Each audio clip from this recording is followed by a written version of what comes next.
Socavitre, le spécialiste de la menuiserie en aluminium, des volets roulants, des vitres et des rideaux métalliques. Aza makany Kafitsony, tongava malaky amin'ny magasin Baolay. Vous avez votre bac, ne perdez pas votre temps. GSI Université privée, habilitée par l'État. Mandolotra anao ny vaovao.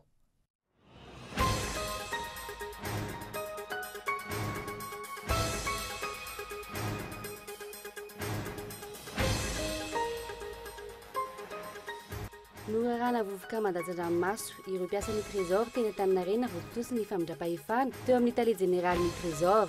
Tsy nanaiky ny anatanterahana izany ny mpiasan'ny tahirim-bola mpanjakana. Tsy fantatra izay afiarahan'ny famoahan'ilay vola 7 miliara ariary. Mitandrina mafy ireo teratany vahiny miasa sy mivezivezy eto Madagasikara ankehitriny. Manaraka akaiky ny torohevitra omeny masovon'ny firenenan'ny aviniavy izy ireo noho ny tsy fandriampahalemany. Herintaona tao aorianan'ny joron'ny fanjakana ara-dalàna, telo taona aorianan'ny namoahany drafy fanjakana ho an'ny fampandrosoana, tsy mbola hita taratry ny fiverenan'ny fampiasam-bola eto Madagasikara. Tsy nataon'ny gouvernemanta ola ara-pameana amin'ny fandrodanana ny vato, 9 taona manodidina ny avaratra katso ny génie militaire, na dia mahay manao izany azy izy ireo. Ny saimgama ihany koa mitsotra androany fa tsy manana traikefa momba izany ny tafika malagasy na dia manana manam-pahaizana azy. Any Irak, efa manomboka miala eo am-pelantanan'ny fanjakana islamika ireo faritra nofehezina nanomboka tamin'ny taona 2014. Ankilany, mankatoa ny fanjakana islamika ny vondrona Boko Haram dia mafy ny hery amin'ny tsy faritra Afrika sy ny Proche-Orient ny andindinina avetrany.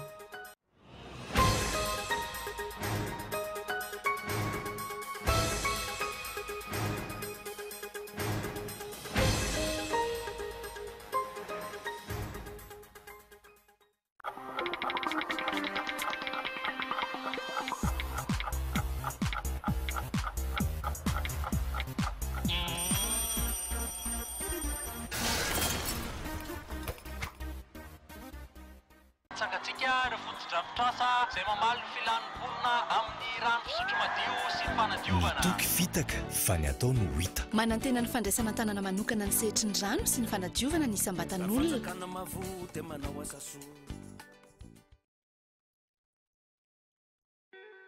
Socavitre en Outapenac, menuiserie en aluminium, rideaux métalliques, volets roulants, vitres, tôle,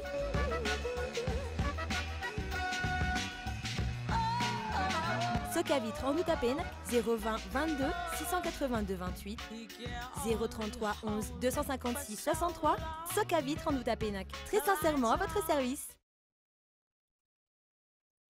À l'occasion de la fête pascale, des nouvelles gammes de produits débarquent chez Baolay. Des produits performants possédant une polyvalence incroyable. Des produits de première qualité, premier choix, marque originale qui transforme votre univers avec modernité et savoir-faire. Alors dès maintenant, faites vos achats dans tous les magasins Baolay. Joyeuse Pâques avec Baolay. Baolay, toujours meilleur. Vous avez votre bac, ne perdez pas votre temps. GSI Université privée, habilitée par l'État, vous propose 4 filières clés. Génie du BTP, informatique de gestion, multimédia et communication, marketing communication, finance et comptabilité. Examen officiel sous contrôle du ministère. Diplôme, Bac plus 2 à Bac plus 5. Offre spéciale, GSI TOS. Inscription ouverte Au GSI TOS, 033 84 160 56. Au GSI Antaninarenina, 034 60 543 90. GSI Analakely, 033 12 606 92. Bon ben je vais partir là. Hein. Ok. C'est bon là? Ouais. Pas de bisous? Non, ça va. Rejoignez Annick Beauté, spécialiste en coloration, coiffure d'événements, tissage, coiffure pour hommes, pack mariage. Oh, pas de bisous? Non, ça ira. Voulez-vous être une femme sublime, attrayante et sûre de vous? Mon secret, Annick Beauté. N'hésitez plus, affirmez votre personnalité chez Annick Beauté. Annick Beauté, notre secret. Vous avez votre bac ou votre licence en poche? Pensez à réussir dans votre vie. Rejoignez une école de management de référence régionale et reconnue dans le monde des affaires. Concours les 20-21 avril. ISCAM.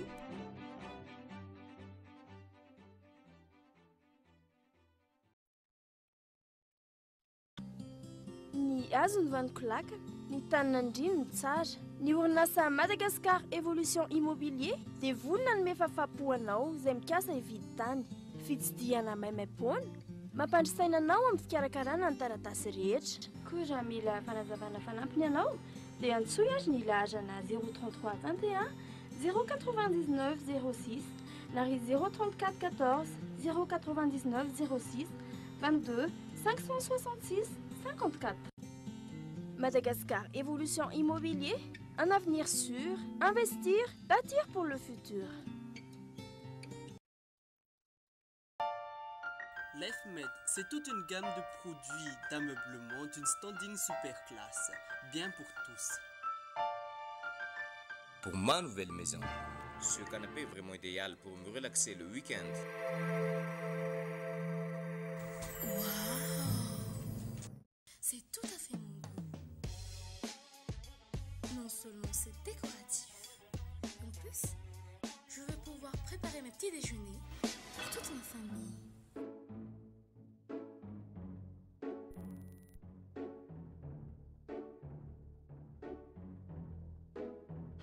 Même les enfants rêvent d'être grands.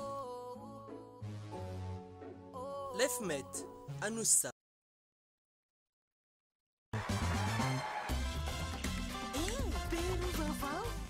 Ahafahana miantso mandritra ny adiny 2 ora be zao makany an'ireo numéro orange rehetra amin'ny fotoana rehetra tolotra manankery 2 andro antso iaingana ny 224 étoile 2 ararotsiny be roa e miamanja ny antso miaraka amin'ny orange miamanja ny tontolo miaraka amin'ny orange. Sangatsika ireo fotodrafitrasa izay mamaly ny filanimbolona amin'ny rano fisotro madio sy ny fanadiovana. Toky fitaka fa ny atao no hita. Manantena ny fandraisana tanana manokana ny sehatry ny rano sy ny fanadiovana ny isam-batan'olona. Kana mavo dia manao asa soa.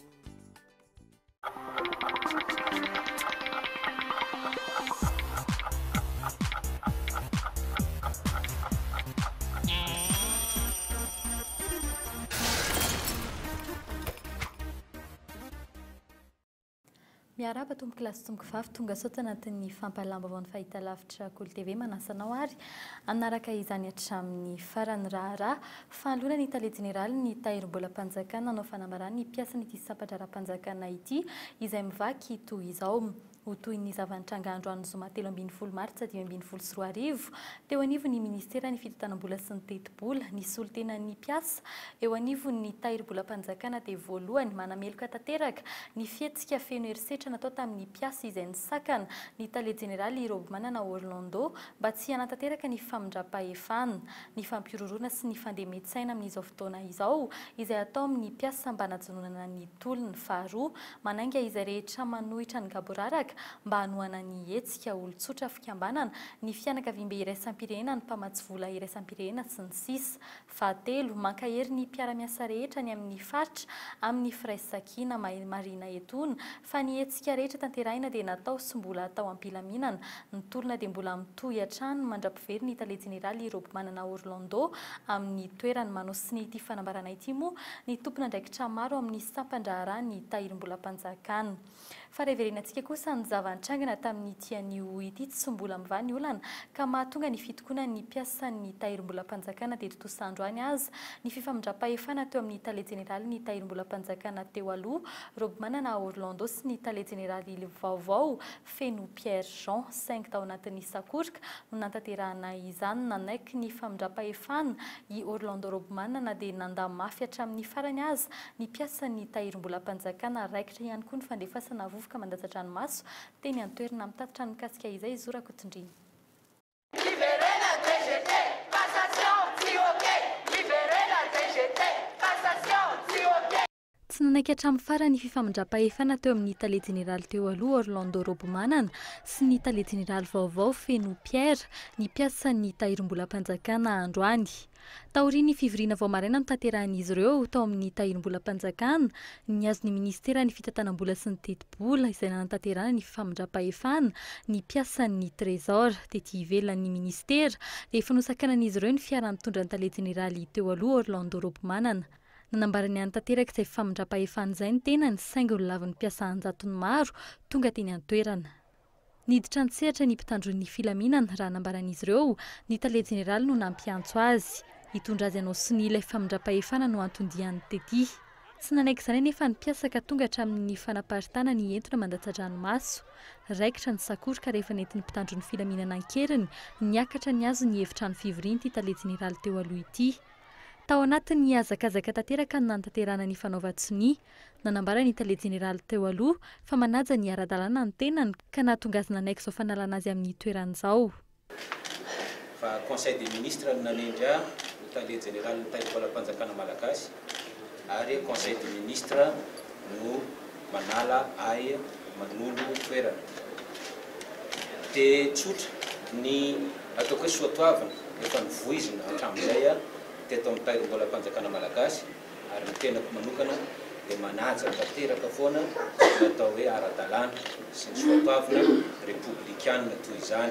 Nisy endrika faniriana tao ambadika izao raharaha izao raha nambaran'ny piasan'ny tahirim-bolam-panjakana androany. Tsara ho fantatsika izany dia le passation raha ohatra tsy vita androany mety hisy fanerenan-kolaka anaovany DG an'io. I DG Orlando teren'olona kolaka anao passation satria izay mamazo menace isan-karazany. Tsy anasazy ny piasan'ny tahirim-bolam-panjakana kosa ny tele jeneraly vaovao mahalony izao fitokonana izao sady ny olakolaka kosa no tsy nanome valiteny mazava ity tele jeneraly vaovao ity mikasika ilay vola 400 miliyara ariary na amoakana tsy izany ny tenany. Amoaka izay 40 miliyara izay ve izany nanendrenanao eto amin'ity fitoeran'ity? Ny ministra dia efa namaly izay fantan'izay. Ny tahirim-bolam-panjakana dia savandraraha ao anatin'ny ministera fitantanam-bola sy ny teti-bola ary mpiara-miasa ao amin'ny tahirim-bolam-panjakana dia voafatotsy ny fianianana izay nataony eo anatrehan'ny fitsarana. Miatra manaina ny fitazomana ny volam-panjakana fa tsy hoe izay olona rehetrarehetra izay te hitazona izany volam-panjakana dia afaka mitazona izany. Ivoaka ary ve ny vola 400 miliyara ariary manomboka eto, flambotsiary ve ny an'ny piasan'ny tahirim-bolam-panjakana izay nilaza fa tsy fanaran-dalàna nataon'ny minisy-mpanjakana moa ny vola io. Ho fantatra amin'izay izany izao ny tena datim-pifidianana fa ivoaka ny vola ampiasain'ny antokony mpitondra iatrehan'izany. Fantainina teny ambavan'ny piasan'ny trésor avokoa ireo androany. Nivorosiniona tamin'ny tale jeneraly teo aloha ny piasan'ny tahirim-bolam-panjakana taorian'ny fifamindrapa-efana. Mbola pandinian'izay ho toy ny hetsika kosa ny piasan'ny trésor public ny amin'ny ho toy ny hetsika. Fanapahan-kevitry ny mpiara-miasa ato amin'ny tahirim-bolam-panjakana dia tsy miova. Inona ilay tsy miova?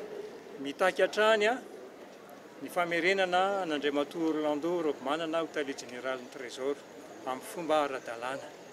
Izay izany ny fanapahan-kevitra raisin'ny délégué ny piasa sy ny syndicat ny mpiara-miasa ato amin'ny trésor. Ahoana ny fomaneona an'izay dia mbola hitantsika eo izany fa eo mpandiniana azy mihitsy ny mpiara-miasa rehetra hoe ahoana ny fomba anaovana an'izay.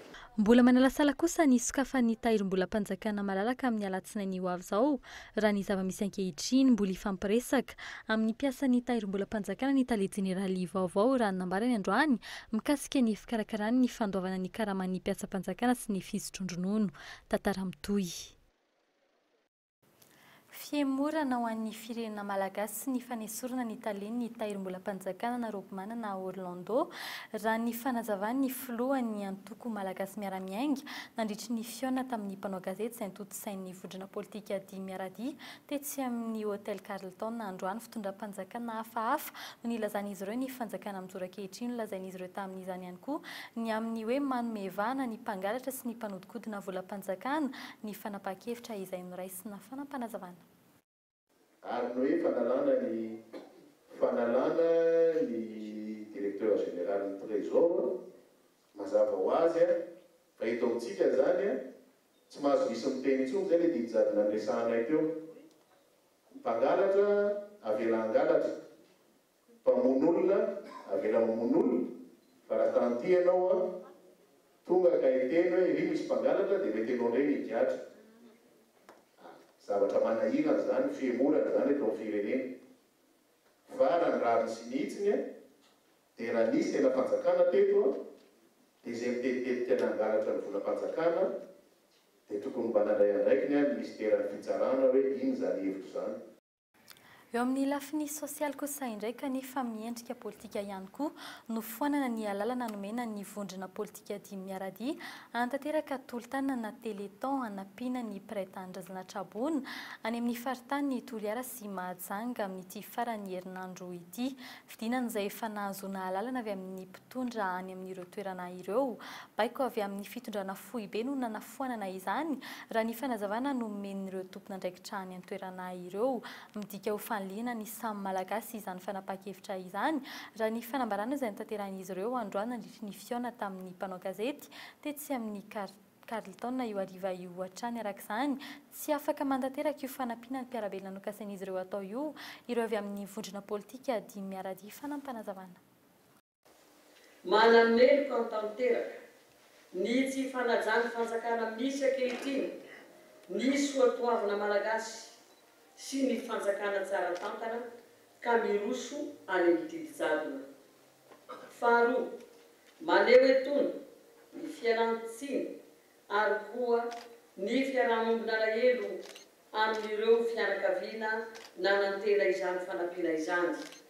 Satria fomba nentin-drazana maha-malagasy antsika no saika atao ka rariny raha teo nahita maso anareo malagasy rahalahy sy anavavy, zoky sy zandry ary ray aman-dreny sy zanaka any amin'ny faritra miara-mbony izahay kanefa dia tsy navela anatanteraka izany.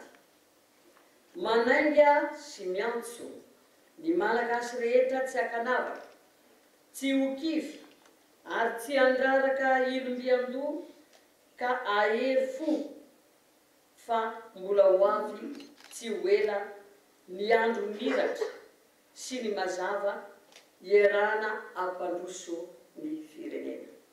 Misaotra tompolany, misaotra tompofany. Fa ankoatry ny raharaha ny tahirim-bolam-panjakana iampy indray ny sampandraharam-panjakana manao fitokonana manantanina ny anao fitokonana fanairana mandritry ny 3 andro ihany koa ny fipiasan'ny inspection de travail manomboka ny alatsinainy ho avy izao. Antony voalohany mahatonga izao fitakiana izao ny fizarazarana ny fitantanana ny asa-panjakana. Raha nambaran'izy ireo ny zarazarain'ny fitondrana amin'izao fotoana izao amin'ny ministera maromaro izany ka mahatonga tsy firindrana eo amin'ny asan'izy ireo mitaky ny ananana ministera manokana arak'izany ity syndicat ny inspecteur de travail ity ny andindin'izay. Efa nisy ny taratasy napetraka tany amin'ny filohan'ny Republika, tany amin'ny Premier Ministre, tany amin'ny ministre sy ny ireo ambaratonga izay hoe anaovana n'izao préavis de grève efa napetraka izao. Ary efa mahafantatra n'izao grève ataonay manomboka ny alatsinainy izao ireo olona ireo miandry zany izay amin'izao fotoana izao ny sininy hoe fihetsehan'ireo afaka manapa-kevitra ao anatin'io fa manomboka ny latsinainy kosa nefa raha mbola tsy misy ny vahaolana dia tsy maintsy tonga anatin'izay hoe grève d'avertissement izay inspecteur de travail ary anakatona ny sampandraharaha misahana ny asa. Vao nalaza tamin'ity farany herinandro ity ny fanoloana olom-panjakana maro samihafa niteraka olana iny ny fanoloana Italia Jeneraly ny tahirim-bolam-panjakana hita ihany koa anefa ny ketrana trano sy ny kinamanamana amin'ny fanoloana ny lehibe ny faritra tamin'ity herinandro ity. Maro amin'ny fanendreny izay nitranga no manamafy ny fiarahana eo amin'ny TIM sy ny HVM itsakilan'izay misy ny tompona ndraiky mpanjakana na efa miteraka olana ho an'ny firenena azy tsy miala amin'ny toerana zava-misy ankehitriny mitombo hatrany ny antsany eo amin'ny filoha razana ary mampianina sy ny antokona hampandany azy ho filohan'ny fanatetiny. Isan'ny songadina indrindra ny fanoloana ny lehiben'ny faritra ampolony tamin'ny lehiben'ny antoko HVM amin'ny faritra misy azy. Ohatra vitsivitsy nosoloana ny Ranaivinirina Jean-Yves izay mpitarika ny HVM ao Ambatondrazaka ny lehiben'ny faritra loatra Mangoro raha mandeha manana Richard avy amin'ny Mapara.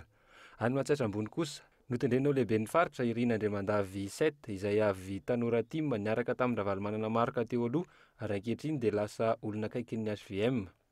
Tranga isan'ny nahagaga ihany kosa nefa ny nanesorana ny lehibe ny faritra Vakinakaratra Andriamasinana Samuel izay vao nanapirofy ny fiandaniny sy ny fanohanana ny HVM tamin'ny fangataham-bola tamin'ny orinasa 12 tao Vakinakaratra hanaovana ny assise régionale ny antoko HVM amin'ny alahady izao nefa voatsipaka mbavavo ary nosoloana ny Andrianjaka Mandrindra Albert tsy voaron'ny fanohanan'ny HVM ny toerana na lehibe ny faritra azy raha ny zavantranga ny jerena. Fa eo ihany koa ny lehibe ny faritra Anosy Vaovao izay fantatra fa zodan'ny ministra Atala Beatrice no lehibe ny HVM ny Fort Dauphin ihany koa.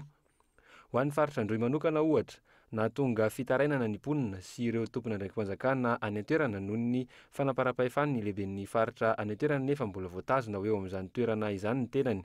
Isan'ny tseken'ny mponina ny fijanonana eo ny fangalan'ny vola 3 alina ariary isaky ny omby amidy amin'ny mponina nefa ny vahoaka efa hiaran'ny kere.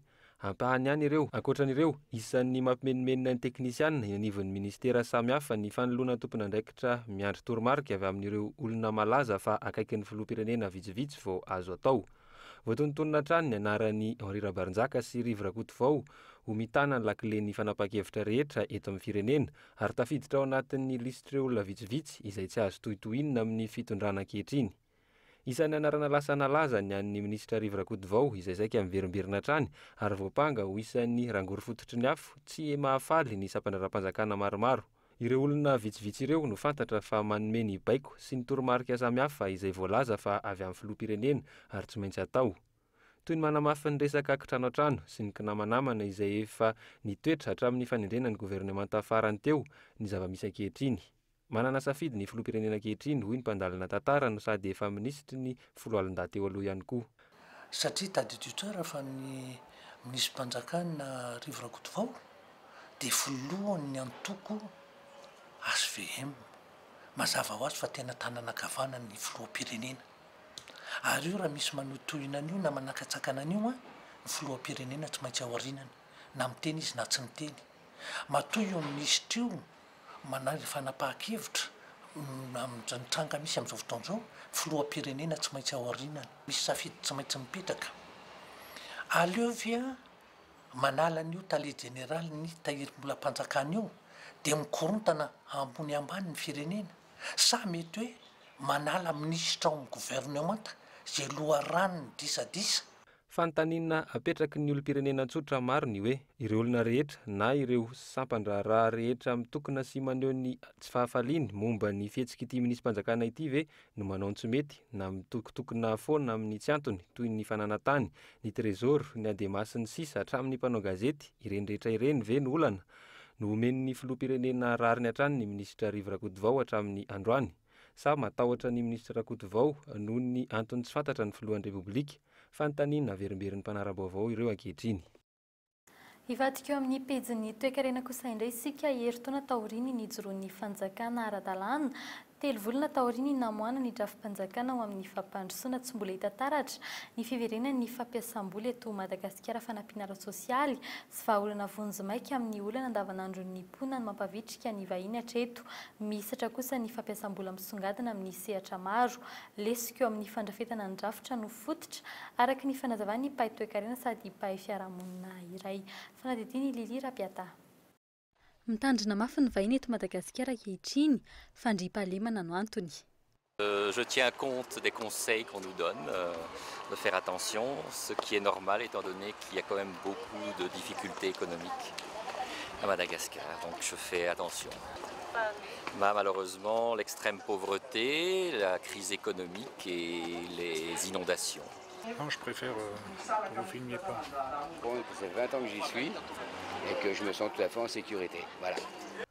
Etsakilany mampemitra ny fampiasam-bola eto Madagasikara ny fahitany mpampiasa vola ny toetra ara-politika. Indrindra aloha rehefa manao drafitra na vina toy itony ka mikasika ny toe-karena dia tsy maintsy jerena ny tontolo iray manontolo. Izany hoe jerena ny fototra politika, jerena ny fototra toe-karena, jerena ny fototra ny fiarahamonina sosiolojia dia rehefa voarafitra rehetrarehetra dia amboarina ny hoe inona amin'izay ny lalàna entin'ny fey azy. Miankina amin'ny fiaingany toe-karena io ihany koa ny fahasalaman'ny ariary. Araky ny tatitra farana avoaka ny banky iraisam-pirenena, nahatratra $770 ny tahirin'ny vola vahiny tao amin'ny kitapom-bolam-panjakana ny faran'ny taona 2024. Nahatratra 500 ny vidinan'ny isan-daniny ariary mihoatra ny euro ny volana desambra teo, raha toa ka 410 isan-jato kosa mihoatra amin'ny dolara. Azon'ny firenena malagasy atao ny mampiakatra ita io, tsy amin'ny alalan'ny trosa raha misy ny fanaraha-mason'ny vola vahiny mifamezivezy eto amin'ny firenena araka ny fanazavana hatrany. Ny devise dia tokony banque centrale irery ihany no mitantana azy. Fa tsy nany amin'ny banque primaire akory azy. Izany hoe ny fanjakana amin'izay fotoan'izay ny fitondrana no mitantana azy ohatran'ny ray mpianakaviana mitantana ny fanana ny fianakaviana ray manontolo. Tsy manana politika mantotra ny fanjakana fitondrana amin'ny fampidirana devise. Zavatra tokony natao dia politika mantotra, izany hoe aporisihina ny mpandraraha malagasy sy izay mpandraraha vahiny manana seza eto Madagasikara, apody ny vola vahiny eto Madagasikara. Hatreto miantehitra amin'ny fanampiana avy any ivelany hatrany ny fitondrana malagasy amin'ny fiainganan'ny toe-karena ankilany, mitonga biraraka amin'ny fivoahan'ny harem-pirenena tokony hanampiana izany. Eo amin'ny pejin'ny sosialy kosa indray manahy ny mbola emoran'ny daty anapoan'ilay Vatobe eny avaratra Ankatso ny poniny amin'ny manodidina mitatra ny asa izay tanterahin'ny orinasa Colas raha nambaran'izy ireo raha vato mitangorona maromaro no voalaza fo esorina teny ampiandohana vato hafa no esorin'izy ireo amin'izao fotoana izao. Laza kosa ny teo anivon'ny BNGRC fa ao anatin'ny fiomanana amin'ny fanesorana ny vato izany na dia manana fahaiza-manao mikasika ny fanesorana vato tahaka izao aza eo anivon'ny génie militaire malagasy. Tsy manatraikefa ny anao izany izy ireo noho ny mahatranga tsy mbola nisy teny avaratra Ankatso ity, antony nomezan'ny fanjakana ny tsena ho an'ny orinasa Colas. Oliva Antriniala. Izy ireo reto tangorongorony reto, ireo zany le hoe loza mitatao amin'ny tanànanay ireo. Dia maninona raha ohatra ka ireo aloha nefa travahena hiala satria ireo tena netombohan'le resaka.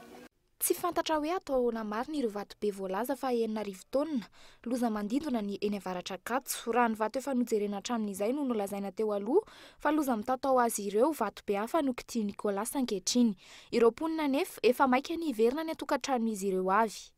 Kopakopahan'izay ny ala teny malakilaky zany nanasorana dia tsy mahazo stricte be mihitsy zany le polisy hoe tsy mahazo mandeha aty. Sakafonay zao lany vatsy daholo ireo olon'ireo be dia be tsy za rery za ao anatin'izay lany vatsy. Efa nitenenina hoe sabotsy lahady ny apoaka le vato nefa ilay izy mety ohatrany hoe tsy ho vita amin'izay indray araka ny nenay tamin'ny vaovao hafa mety hoe latsinainy dia izay nefa fa lany ny sakafo. Efa tokony haka sakafo satria teny fandrahananay teny zany ohatrany hoe mikiropaka be dia tsy naharokana inona na inona biby fiompy hoe tsy nametrahana hanina. Araka ny fanazavan'ny teknisianina, mila miaro ny tenany ihany koa izy ireo. Tsy mbola tena fanesorana ireo vato no ataon'izy ireo ankehitriny, fa famorona ny toerana azo antoka hanatanterahana ny asa. Raha tsy haivina, filan-kevitry ny governemanta no nanapaka fa ny Colas no anankinana ny asa. Manandratra-kefa no nitafika malagasy amin'ny raharaha tahaka izao ity orinasa vahiny ity. Zany hoe ny fanjakana zany nanao réquisition le entreprise mba hanaon'le izy satria io moa rahantsika malala fa io no tena manao ny asa betabeta amintsika eto e. Satria amin'le resaka hoe hamehana zany nanaovana an'le asa zany dia zareo zany no nataony nanaovana réquisition. Raha ny génie militaire no manao ity asa ity dia tsy nisy volana aloha fa tsy nitambika rama isan'andro sy ny vidin'izay mety ho fanapohana ilaina tafiditra ao anatin'ny fiarovana ny vahoaka sy ny fananany fanesorana ireo Vatobe. Dia hotsorina fa ny fahaiza-manao tsy mamenatra ny milaza amin'izany. Tranga voalohany nisy teto Madagasikara ny Vatobe atahorana Kodia sy animba tanàna na ataontsika hoe quartier anankiray. Ka tsy mahalehilahy ny fahaiza-manao, tsy hoe nanao fiofanana ianao dia tonga dia ho hainao daholo ny zavatra rehetra dia afaka manampy ny namanao amin'ny Colas zahay. Tsy haivina, 720 tapitrisa ariary no saran'ny fiaraha-miasa ny firenena malagasy amin'ny Colas mandritra ny anesorana ireo vato eny avaratra Ankatso. Io vola io izay azo nampiasaina tamin'ny tetikasa hafa raha toka ny eo anivon'ny tafika na ireo mpahay vato malagasy no nanao ity asa ity. Raha ny vaovao farany amin'ny alatsinainy indray vao apoaka ity Vatobe eny avaratra Ankatso ity. Fa nanomboka ny alatsinainy farany teo mpitsabo iraika ambin'ny folo no misana ny fahasalaman'ny Traboina 304 eny Andotapena ka maimam-poana ny fitsaboana hoy ny mpitsabo. Ny Traboina kosa milaza fa mividy fanafody mahazo vahana kosa ny kohaka sy ny sery ny trano ihany koa tsy maharaka. Maro ny mbola mitafilanitra amin'ny alina ireo tonga taty aorian'ny fanatetiny. Efa sahirana ny aretina mamely ny fanafody tsy maintsy vidiana. Tsy ny rehetra no mahazo fanafody ara-dalàna fa misy ireo voatery mividy noho ny tsy fisian'ny fanafody hafa ilaina eto amin'ny toeram-pitsaboana ireo dokotera misahana ny Traboina. Tsy maharaka ny fanafody omeny ministera. Maro ireo mivery-potsiny ka tsy mahazo fitsaboana tandrify azy noho ny tsy fisian'ny fanafody. 240 izy ireo no mifandrimbona miasa maraina hatramin'ny 7 ora alina. Ny aretin'ny taovam-pisefoana no tena mamely ny Traboina. Ankehitriny efa mahery ny 700 ireo nahazo fitsaboana ary maimai-poana izany fa tsy adoavam-bola. Amena fotsiny fanafody misy atao aminay aloha. Zay koa hatreto ohatra tsy mbola nampividy zany zay aloha. Ankoatra ny fitsaboana ho fitsinjovana amin'ny fiarahamonina, misy ny fitsipika ifampifehezana amin'ny fihetsika ny tsirairay. Toerana iainana fiainana tokantrano ty fiafarana irana be sy maro dia nasiana mihitsy fifanajana dia mba mifanaja aloha zany vady mihitsy aty amin'izany. Miovaova araka izany ny fomba fiainana ety amin'ny toby lehibe ny Traboina ety. Faraisana ve moa rehefa anina be ohatranao ihany. Iny zany tsy isan'izany aty e. Fa iny mandehandeha any dia fa tsy hitako zany. Tsy mbola nisedra famalinana disadiso amin'ny samy Traboina ireo mpararamaso. Tsy mbola nisedra famalinana disadiso amin'ny samy Traboina ireo mpararamaso ety. Ankoatra ny famalina amin'ny fizarana sakafo. Tsy misy intsony ny fitaterana amin'ny fiarabe ankehitriny. Tsy resy lahatra ny mipetraka eto Andotapena ka ny Traboina raha ny zava-misy ety. Fianakaviana 4 isan'andro no vaovao tonga mialokaloka eto. Mbola lavitra ny 3 arivo sy 1 alina. Nambaran'ny fanjakana ny Traboina tonga eto izay tsy misy afa-tsy 304 arivo. Ireo tranolay eny ambony fefilo manamorona ny digy sy ireo mifahatra amin'ny tany malalaka isan-karazany kosa no mitombo isa. Lafombaovao kosa indray nakatom-baravarana ny trano fivarotana miisa 300 ao amin'ny tranombarotra avant Saint-Heure io maraina io etsika fanerana anoherina ny tsindry azy ireny ataon'ny mpandrara sinoa azy ireo no anton'izao fikatonana izao. Tsy ara-dalàna ny fampiakarana hofatrano ataon'ireto farany tsy arak'izay ny fanarahana araka ny fitarainana izay notanterahiny ireo etsy ankilany. Goragora ny fanaraha-maso ny tontolon'ny asa eto Madagasikara ary anjakan'ny vahiny araka ny voalazany syndikan'ny mpiarona izony mpiasa fanatetiny. Fisondrotana hofatrano hatramin'ny 300 tsy mifanaraka amin'izay ny fanarahana tany am-piandohana no nataon'ny mpampanofa ity toerana ity amin'ireo mpivarotra. Isaky ny rotaona no ny fanarahana amin'ny fampiakarana izany hofatrano izany natao tany am-piandohana. Tato anatin'ny 3 volana izao tafakatra hatramin'ny 300 ny fiakarana. Misy zavatra tsy mety milamina eo amin'ny mpampanofa-trano sy mpanofa-trano dia ny resaka fisondrotana hofatrano isaky ny mihetsika. Tokony hoe isaky ny 5 taona na isaky ny 4 taona tokony isy an'izay fa amin'izao fotoan'izao zany dia ohatran'ny hoe asa nga tsy fantatra izay marina fa dia mampiakatra 12% dia maimaika kely hoe dia mampiakatra 15 dia tonga any amin'ny 30% nefa tsy ho zany mihitsy ny fampararana. Tsy voalohany no tsy nanaraka fifanarahana ireo mpandrara sinoa ireo. Tsy manaja ny mpivarotra ao amin'ity tsena ity ny fanamboarana natao nanomboka ny volana janoary teo. Antony mampisy disadisa eo amin'ny rotonta. Tamin'ity taona ity ihany koa no nisy ny fanamboarana ny tsena ao ambany ao zay efa nanomboka tazanay hoe tsy mifanaja satria betsaka ny etan'olona potika, betsaka ny etan'olona tratrany vovoka sy ny sisa manga fotsiny fofona maro isan-karazany tsy mamaolana ny amin'izany zareo. Tsy hita izay misy ny sinoa voalaza fa patron izay tompon'ireo toeram-pivarotana hofain'ireo mpivarotra rehetra rehefa ny fampitiadava ny mpanao gazety mba hakana ny hevitra izy ireo. Endrika iray amin'ny tsy fanajana ny zon'ny mpiasa ny toe-javatra toy izao kosa hoy ny sindika. Miverina ny fanandevozana atao amin'ny mpiasa ankehitriny fa amin'ny endriny vaovao. Ny tsy fandraisana andraikitry ny fitondrana no mitarika ny goragora eto araka ny voalaza ny sindika miaro ny zon'ny mpiasa. Mitavozavoza ny fanaraha-maso amin'ny endriny rehetra amin'ny fampiarana ny lalàna eto Madagasikara zany ary hita koa ny mamparefy zany ny famoronana asa eto Madagasikara dia ilay mpiasa zany nafantany ary hoe tsy rariny zavatra miatra aminy dia lasa miaritra ihany satria tsy misy ny asa. Niverina nanao ny asan'ireo mpivarotra ireo ny atoandro teo, hetsika fanairana ihany no natao androany. Miandry ny fifampidiniana amin'ny tompony andraikitra izy ireo, andiniana ny ho toy ny hetsika. Ratsy ivina, mpiasa manodidina ny 900 no mivelona amin'ny fivarotana ao amin'ity tsena ity, ary manodidina ny herinalina sy 4 hetsy ariary ny ofan'ny tsena iray. Eo amin'ny maresaka avy any ivelany ny Irak efa manomboka miala eo ampelantanana ny fanjakana islamika ny faritra nofehezany nanomboka ny taona 2024 ankilany mankatony fanjakana islamika ny vondrona Boko Haram iamafy ny heriny aty amin'ny faritra Afrika sy Proche-Orient.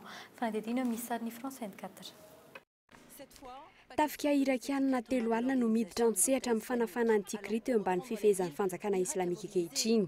Tikrit izay tanàna lehibe faharoa ny avaratra Iraka fanjakana izay fehezin'ny vondrona Daesh hatrany Siria nanomboka ny jona 2024 omaly. Ny antso fiarah-miasa amin'ny vondrona Boko Haram ity vondrona Daesh avy amin'ny fanjakana islamika ity anampitosika amin'ny fanoherana fialan'ny tafika irakiana ao Tikrit. 12 andro no nidirana tamin'ity faritra ity efa nanambara avy hatrany ny tafika irakiana fa azo antoka ny ady amin'ny fanjakana islamika. Iroso amin'ny paikady faharoa indray ny tafika any an-toerana raha ny nambaran'ny ministra ny fiarovam-pirenena. Herinandro izao no nanambaran'ny vondrona Boko Haram mifankatoavan'ny fanjakana islamika. Mihitatra araka izany ny fitombon'ny vondrona jihadista sy ny vondrona kalifa tany Afrika andrefana. Mivondrona hery lehibe iray manomboka eto ny fanjakana islamika aty Afrika sy Proche-Orient. Ankilany manampitosika amin'ny tafika irakiana miady atao amin'ny fanjakana islamika ny tafika sirianina, États-Unis, Frantsa ary Royaume-Uni. Nanomboka ny volana Aogositra 2024 no niditra tany an-toerana ireo tafika avy amin'ny vondrona iraisam-pirenena ireto. Faritra maromaro teo ambany fifehezan'ny fanjakana islamika no efa niverina amin'ny faritra indray ny fitantanana azy. Ratsy aivina dia Tikrit any amin'ny 10 kilometatra manakaiky any Bagdad ireo sunnite na ireo mpino musulman tena maro anisany an-toerana. Ny 900 ny mpino musulman sunnite faritra izay nisy any Saddam Hussein teo aloha.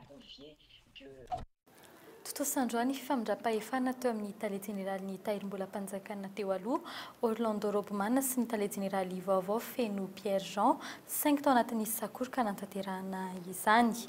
Fiemorana ho an'ny firenena malagasy ny fanesorana ny Italieny ny tahirim-bola-panjakana ranona amin'ny fanazavana no entin'ny filohan'ny antoko malagasy miara-miainga ajo andriana Narvelo androany. Fanofoanana ny alalana nomena ny vondrona politika Dimy Miaradia anatanteraka tolo-tanana ny Téléthon anapina ny praitan-drazana trabonany amin'ny faritany Toliara sy Mahajanga amin'ny ity farany herinandro ity. Fa manantana ianao fitokonana fanairana ihany koa mandritry ny 3 andro ny mpiasan'ny inspection de travail manomboka ny alatsinainy ho avy izao. Dia izay ihany koa tomboka lasomokivavy no entina manakatona ny fampalambovoata amin'ny tian'io ity. Ety ampamarana ny sary mahafinaritra ahitana taratra ny akanto ny tanàn'ny Nosy no entina aminao. Veloma tompoko.